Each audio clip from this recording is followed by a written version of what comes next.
COVID-19 has really disrupted our way of life. We have a choice to go back to business as usual or come up with a bold new way of creating a thriving Tasmania.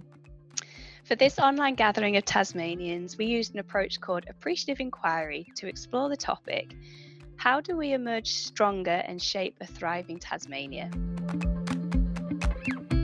From an Aboriginal perspective, and from a scientific point of view, Aboriginal stories in Lutchwea to Tasmania go back 60,000 years. But from our creation stories as Aboriginal people, our creation stories tell us we go back forever. When we are gathering as people, we're acknowledging our stories and our connection to place and space. And that's a really important value of Aboriginal people. So acknowledging those values, where they come from, and how we connect to those stories that go back 60,000 years is what's really important in moving forward as a collective. Because we're an island, you do have to work harder here. You have to be more inventive when you're isolated. That word pursuit is something that is deeply Tasmanian, understanding that it's going to be hard, but because it's hard, it's going to be better. And that's why I really like this conversation today. What can we do to bring Tasmanianness to life in everything we do, and making sure that the actions that we take build this future Tasmania we all want. So the first thing we did was a paired activity, and we asked the question, what has emerged stronger as a result of COVID-19? Gratitude for where we live. It seems like gratitude and connection are two big themes coming through. Yeah, and that other theme about the reprioritisation of life, increased connection to place and the need for different skills, reaching out to people who are available when they're experiencing distress and loneliness. And I can see some other themes that have come up around community, interconnectedness, ecosystem interdependence and technology.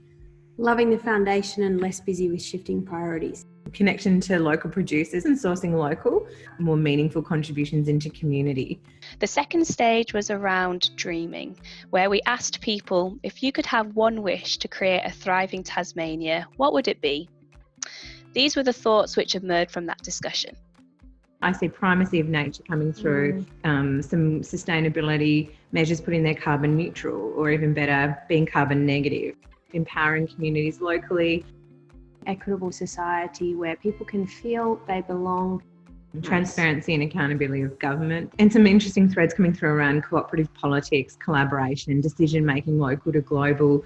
Another theme coming through again about environmental protection quite strongly, food sustainability and shared opportunities, keeping that work-life balance and the flexibility that we've all inherited. The importance of evidence-based decision-making, regenerative agriculture, fisheries and forestry. Redefining thriving. As a local leader, it was great to hear about how everyone was really having appreciation for where they live, the gratitude for their local neighbourhoods. I think now the strength that we can build on to move forward and really thrive is to not only connect the new neighbourhood communities that we've made, but connecting neighbourhoods. So breaking down some of those equity barriers. So I live in Launceston, and we have quite a large inequity divide here. And I always come back to food and how we can bring people together over food and reduce the inequity around food. And maintain those change behaviours that we've got moving forward. Without a doubt, the COVID experience, it sort of slowed the game of life down a bit for us. It allowed us to sort of distill out of the noise that we've been living with for a long time what's really important. The knack will be to challenge all of us to how do you keep that inertia going, and not just the speed at which we want to respond, but how do we stay on message? Where am I? How have I gone this week? Have I done something to move myself towards setting one of my commitments that I've made?